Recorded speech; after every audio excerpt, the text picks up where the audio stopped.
भारत का इतिहास बहुत रहस्यमयी है। इसके अंदर ऐसे ऐसे रहस्य छिपे हैं कि उन पर से पर्दा उठते ही अनेक दमकते चेहरे दागदार बन जाते हैं। कुछ ऐसे चेहरे भी इतिहास की दीवारों पर टंगे हुए मिल जाते हैं जो कि मात्र मुखौटे हैं। उन जैसे आदमी तो असली जिंदगी में कभी हुए ही नहीं, बस उनके मुखौटों से ही सारा इतिहास भर दिया गया है। ऐसे ही दो मुखौटे हैं, चाणक्य और शकुंतला पुत्र भरत। दावा किया जाता है कि एक मुखौटे ने मौर्य शासन स्थापित किया और दूसरे मुखौटे ने भारत का नाम अपने नाम पर रख दिया। जय भीम, नमो बुद्धाय। आज हम बात कर रहे हैं प्राचीन भारतीय इतिहास कुछ रहस्योद्घाटन मैगजीनीज की इंडिका, जिसके लेखक कुलदीप कुमार जी हैं। इन दो विशेष मुखौटों का वर्णन करने से पहले भारतीय इतिहास के कुछ आम रहस्यों का वर्णन करना जरूरी है ताकि विषय पूर्णतः स्पष्ट हो जाए। भारतीय इतिहास का सर्वप्रथम रहस्य यह है कि सभी प्राचीन लोगों के नाम या तो अनुवादित हैं और या फिर संस्कृतकरण किए हुए हैं। ऐसा क्यों है? जैसे उनके मूल नाम हैं उनको वैसा ही क्यों नहीं रहने दिया?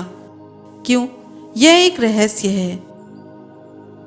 इस रहस्य के भीतर भी एक और ऐसा रहस्य छिपा है कि केवल और केवल अब्राह्मणिक लोगों के नाम और स्थानों के नाम परिवर्तित किए गए हैं। ब्राह्मणिक नाम छेड़े ही नहीं गए। ऐसा ही क्यों किया गया?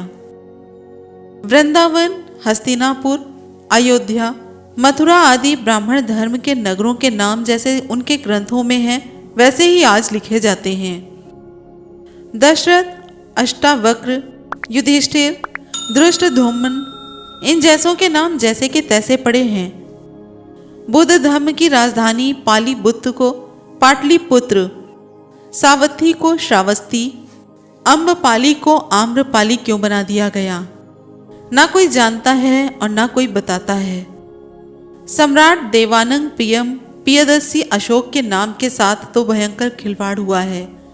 पहले उनके नाम का संस्कृतकरण किया गया और उनके नाम को देवानाम प्रियदर्शी अशोक बना दिया गया। फिर उनके नाम का अनुवाद किया गया। देवानाम प्रिय का अनुवाद बिलव्ड ऑफ गॉड्स अर्थात देवताओं का प्यारा कर दिया गया। सम्राट संदरकोत्स का नाम चंद्रगुप्त क्यों और कैसे पड़ा?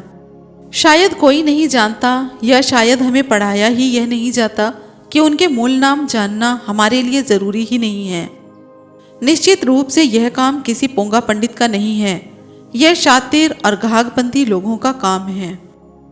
यह काम जिस चतुराई, सफाई और घाघपंथी से किया जाता है उससे हमें बचपन की सुनी कहानी याद आ जाती है। कहानी है कि राजा को अपने शत्रु को भेदना था। उसने कहा, दूतियों को बुलवाओ। 1000 दूतियों में से 100, 100 में से 20, 20 में से 10, 10 में से 5 और 5 में से 2 दूतियां चुनी गई। पहली ऐसी थी कि अंबर के तारे तोड़ लाए तथा वापस लगा आए, लेकिन ईश्वर को इसका पता भी ना चल सके। दूसरी ऐसी थी कि रानी की एक आंख का काजल चुराकर दूसरी आंख में लगा आए और किसी को, यानी कि रानी को और उसकी बंदियों को भी पता ना चले। हमें अक्सर ऐसा लगता है कि भारत का इतिहास लिखने के काम की शुरुआत ऐसे ही चुने गए दूतीनुमा विद्वानों ने की है। उसके बाद अधिकतर इतिहासकारों ने गीदड़ हुकनी की तर्ज पर मात्र उनके दूतियों की हुक में हुक मिलाई है। किसी ने भी यह देखने की जहमत ही नहीं उठाई कि काजल असल में किसकी आंख का है और लग किसकी आंख में रहा है। नाम का हल्का सा परिवर्तन करके पूरे मामले को उलट पलट कर दिया जाता है। जैक्सन को जय किशन या फिर जय किशन में परिवर्तित करते ही उस व्यक्ति की पूरी पहचान ही बदल जाती है। उसका देश, धर्म, भाषा सब विदेशी से हिंदू हो जाती है। जहां पूरे के पूरे नाम ही बदल दिए गए, वहां आम भारतीय समझ ही नहीं पाते कि मात्र नाम का अनुवाद करके वह दूती विद्वान क्या कारस्तानी यानी कि धोखा कर गए और करके जाते हैं। मिनांदर को मिलिंद और पसेनदी को प्रसेनजीत तथा रैदास को रविदास में बदलकर वह उनका आर्यकरण या ब्राह्मणीकरण या हिंदूकरण कर देते हैं। मात्र नाम में हल्का सा बदलाव करके मिनांदर पसेनदी रैदास को झटके में बुद्ध की झोली से निकालकर हिंदू धर्म की झोली में डाल देते हैं। जिस गंदगी के विरुद्ध इन महामानवों ने सारी उम्र संघर्ष किया, यह दूती इतिहासकार उन्हें उसी गंदे कुंड में धकेल देते हैं। इस प्रकार यह दूती इतिहासकार अपना काम कर जाते हैं और किसी को पता भी नहीं चलता। इस सारे षड्यंत्र को हम एक उदाहरण से समझ सकते हैं। सम्राट अशोक ने शिलालेख लिखवाया, मैं पियदस्सी देवानांग पिय सिंहासन पर बैठने के 26 साल बाद धम्म के विषय में ऐसा लेख लिखवा रहा हूँ। इस जिंदगी में तथा आगे की खुशी तभी मिल सकती है जब धम्म के प्रति गहरा लगाव हो, स्वयं का गहन निरीक्षण हो, बड़ों का कहना माना जाए, बुराई से बचा जाए और अच्छाई का पालन किया जाए। इस शिलालेख में सम्राट का नाम अनुवादित करके ऐसा लिखा जाता है कि मैं देवताओं का प्रिय प्रियदर्शी सिंहासन पर बैठने के 26 साल बाद धम्म के विषय में ऐसा लिखवा रहा हूँ। इस जन्म में तथा अगले जन्म में भी खुशी तब मिलेगी जब धर्म के प्रति गहरा लगाव हो, स्वयं का गहन निरीक्षण हो, बड़ों का कहना माना जाए, बुराई से बचा जाए और अच्छाई का पालन किया जाए। अब इन दोनों में जो अंतर है वह शायद किसी को भी सरसरी तौर पर नहीं दिखाई देता। दूती का यही काम है। उनके नाम का अनुवाद करने से हुआ यह कि सम्राट अशोक स्वयं को देवताओं का प्यारा बताने वाला बना दिए गए। अर्थात वह मानते ही नहीं बल्कि प्रचार भी कर रहे हैं कि देवता होते हैं और वह उनके प्रिय हैं। बुद्ध धर्म के अपने कोई देवता नहीं है, इसलिए हर पाठक के मन में यही धारणा बनती है कि सम्राट अशोक उन्हीं देवताओं को मानते हैं जिनको बाकी हिंदू मानते हैं। इसलिए बिना हील हुज्जत किए बौद्ध सम्राट अशोक को भी हिंदू बना दिया जाता है। अगले कदम में दूती विद्वान अनुवाद करते हैं कि सम्राट अशोक का कहना है कि इस जन्म में और अगले जन्म में खुशी मिलती है, अर्थात मरने के बाद आदमी का फिर से जन्म होता है। सीधी सी बात है, शरीर तो हम यहीं जला देते हैं या फिर दफना देते हैं। इसलिए अगर अगला जन्म होता है तो शरीर में आत्मा होती है। इस प्रकार मात्र नाम में हल्का सा परिवर्तन करके सम्राट अशोक जैसे प्रचंड बौद्ध प्रचारक को भी ब्राह्मण धर्म की झोली में डाल देते हैं। उन्हें आत्मा परमात्मा, स्वर्ग नर्क, पुनर्जन्म जैसे पचड़े में घसीट कर ले जाते हैं। जैसा कि अगर कोई कहे कि सम्राट अशोक तो बौद्ध थे इसलिए आत्मा परमात्मा को नहीं मानते थे, तो तर्क दिया जाएगा वह तो स्वयं लिख रहे हैं कि वह देवताओं के प्रिय हैं तथा यह जन्म अगला जन्म होने की बातें भी लिख रहे हैं। इस तर्क के आगे हम में से बहुसंख्यक अनुत्तर हो जाते हैं। कुछ झुंझलाकर कहेंगे कि यह सब महायानियों की वजह से हुआ है। लेकिन अगर हम उनके नाम का ही अनुवाद नहीं होने देते तो दूती इतिहासकार अपना काम नहीं कर पाएंगे। देवानांग पिय उनका नाम है, इसका कोई अन्य अर्थ नहीं है। जैसे कृष्ण का अनुवाद कालू नहीं हो सकता, लक्ष्मण का अनुवाद लक्ष्मण नहीं हो सकता, नकुल का अनुवाद नेवला नहीं किया जाता, पार्वती का अनुवाद पत्थर की बेटी नहीं किया जाता, वैसे ही देवानंद पिय प्रियदस्सी को बिना अनुवाद के ही रहने दिया जाना चाहिए। जब उनके नाम का अनुवाद नहीं होगा तो सम्राट अशोक को कोई भी बिलव्ड ऑफ गॉड्स नहीं कहेगा। जब उनके ऊपर देवताओं के प्रिय का ठप्पा नहीं रहेगा तो उनका आर्यकरण नहीं हो पाएगा। तब हम उनको आम बौद्ध की तरह देवताओं की कैद से बाहर ला पाएंगे। जब देवताओं की पकड़ से बाहर आ जाएंगे तो इस जन्म और अगले जन्म का अर्थ करना आसान और सीधी सी बात रह जाएगी। भगवान बुद्ध ने नियम बनाया है कि जो व्यक्ति पहले भिक्षु बनेगा वह बाद में भिक्षु बनने वाले से ज्येष्ठ माना जाएगा, चाहे बाद में भिक्षु बनने वाला आयु में बड़ा ही क्यों ना हो। इसका कारण बताते हुए वह बोले कि भिक्षु बनना दूसरे जन्म के समान है। अतः जिसने पहले जन्म लिया यानी कि पहले प्रवज्ञा ली वह वरिष्ठ माना जाएगा। यही बात सम्राट अशोक उक्त शिलालेख में कह रहे थे।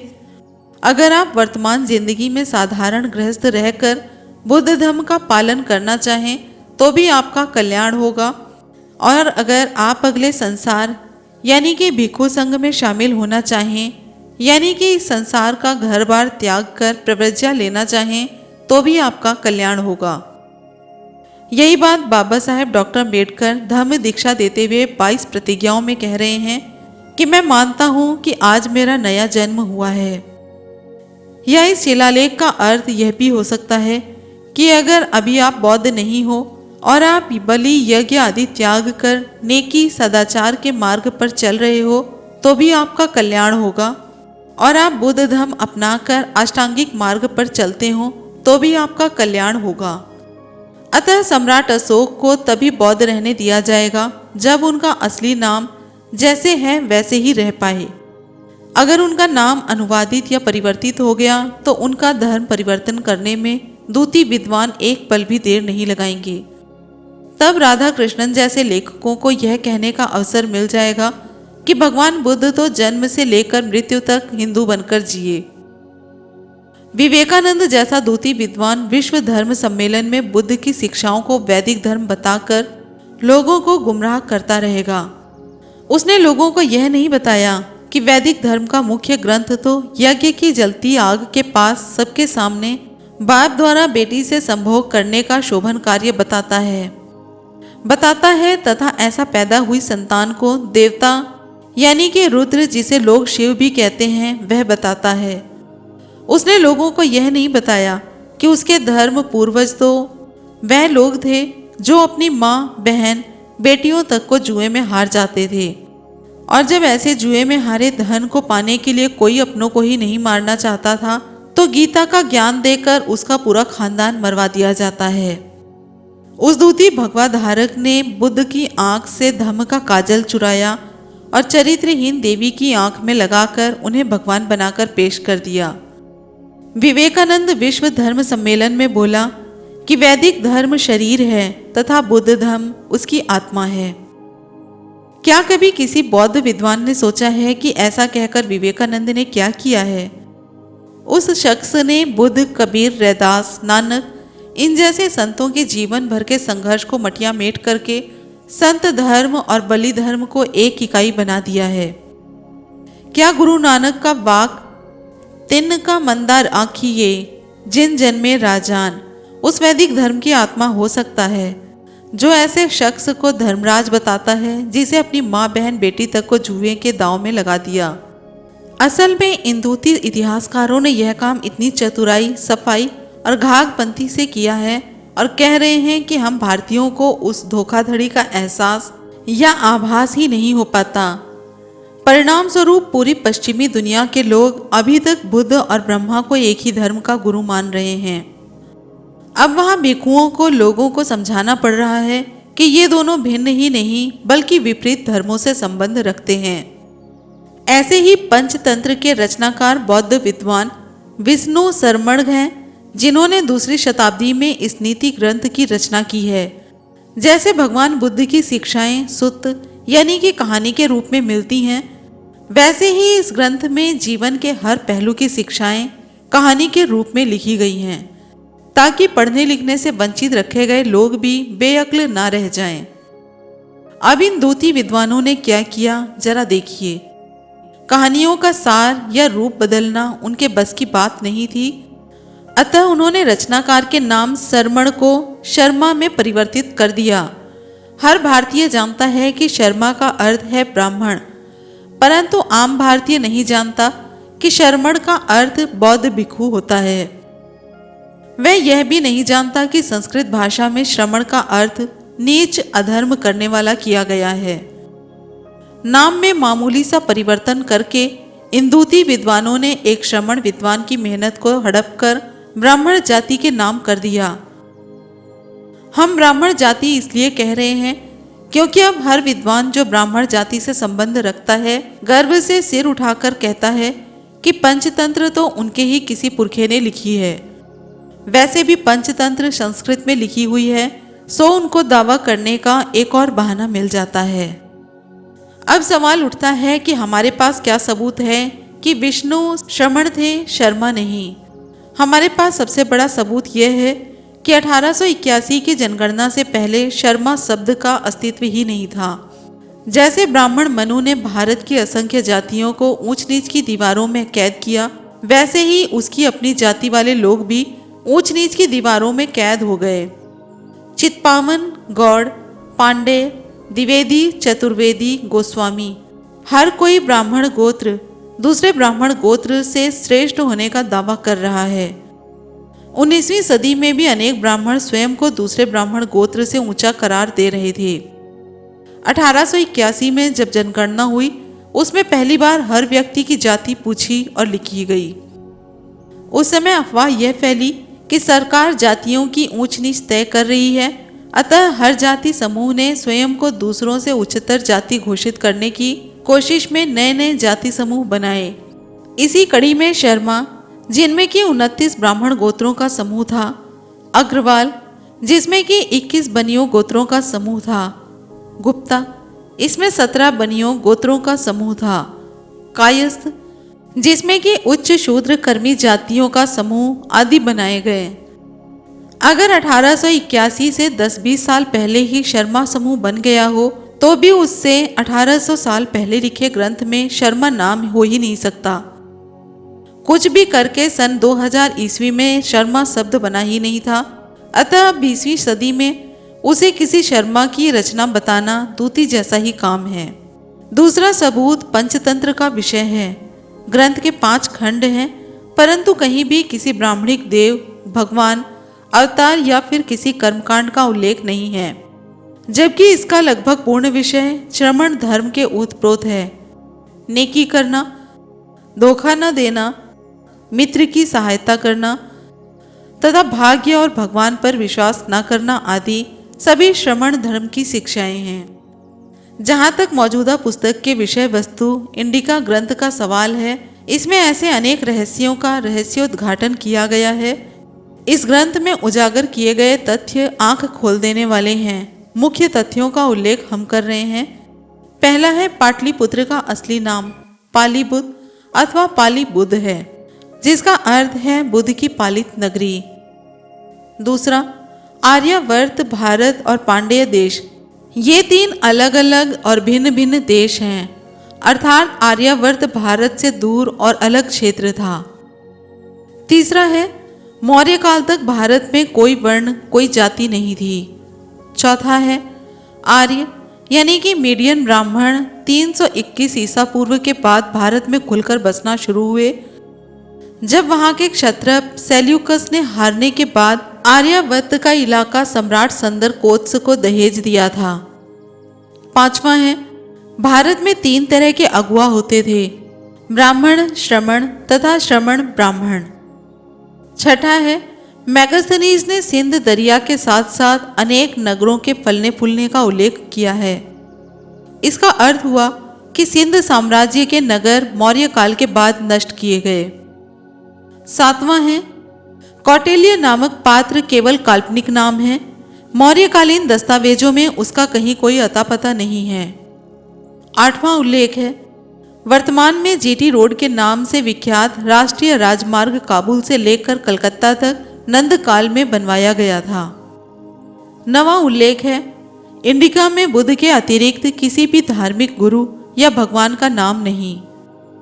10वां उल्लेख, सिकंदर बेरहम जालिम हत्यारा था। वह तथा उसकी सेना इतनी डरपोक थी कि राजा धननंद का नाम सुनते ही सभी अपने घर को भाग लिए थे। आज हमने बात की मैगस्थनीज की इंडिका के पेज नंबर 49 से 57 तक। वीडियो पसंद आ रही हो तो लाइक कमेंट शेयर करें, चैनल को सब्सक्राइब करें और अगला वीडियो देखने के लिए बेल नोटिफिकेशन को ज़रूर ऑन करें। फिर मिलते हैं अगले वीडियो में। जय भीम, नमो बुद्धाय, जय संविधान।